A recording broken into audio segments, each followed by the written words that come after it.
Welcome to my channel. In today's tutorial, we'll show you how to turn on dark mode in the YouTube mobile app, which can reduce eye strain and save battery life on OLED screens. Whether you're browsing at night or just prefer a darker look, this simple guide will walk you through every step. First, open the YouTube app on your mobile device.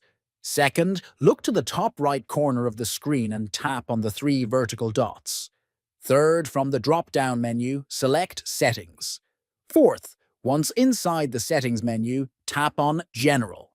Fifth, scroll down until you see the option called Appearance. Select Dark Theme to immediately switch the app's interface to dark mode. And that's it.